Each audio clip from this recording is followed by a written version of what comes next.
So ayan po mga ka-Jemo, kung makikita niyo yung unang padaan natin ng talim niya, hindi pa siya pantay, no? Kaya padadaanan pa natin yan ng isang beses. Kasi lubog yung ibang parte pa niya rito sa rotor disc. Kaya kailangan natin i-resurface pa yan, padaanan pa natin ng isang beses yan para mapantay siya. So yan, start natin dito.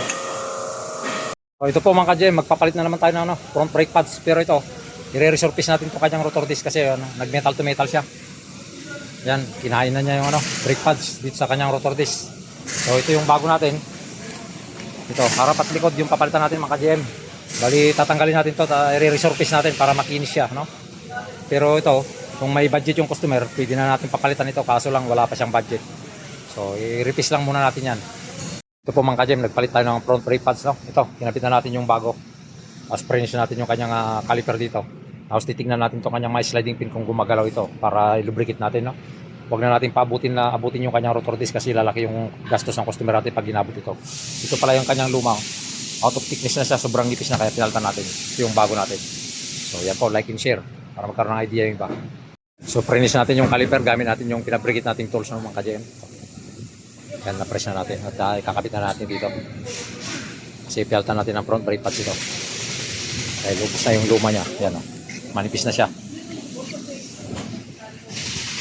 Ito po mga ka-GM, magpalit tayo ng front brake pads dito sa video.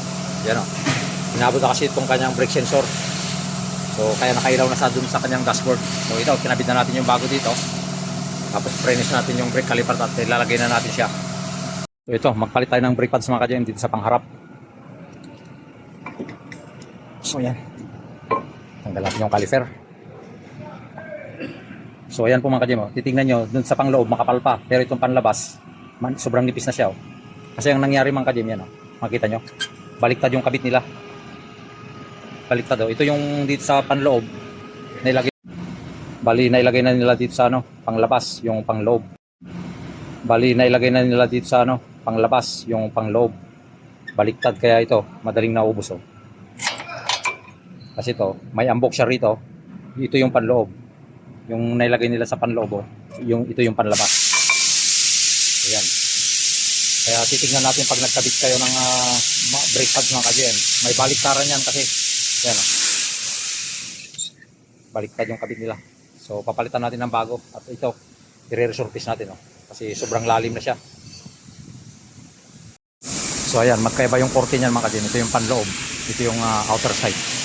Ayan. Kasi ito may ambok sa rito. Kaya ito yung inner, outer.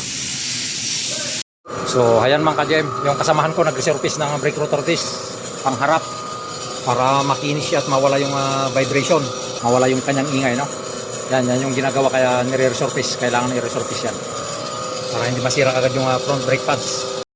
So dito po sa Ford Taurus mga ka-GM, papalit tayo ng front brake pads. Yan, tinanggal natin yung caliper kasi sobrang nipis na siya. Ano na yan, palitin na talaga yan. Tapos lulubricate natin yung kanyang mga pins. So ito, bali prenish natin yung brake caliper mga ka-GM. Gamit natin itong pinabricate natin na tools, no? Yan. Bago natin, pamalit. Tapos ito yung luma natin dun sa kabila, napalitan na natin, no? Kasi itong luma, halos 3mm na lang. Ito yung ating panukat. 3mm, kailang palitan na siya. Tapos ito naman, nasa 10mm itong bago natin.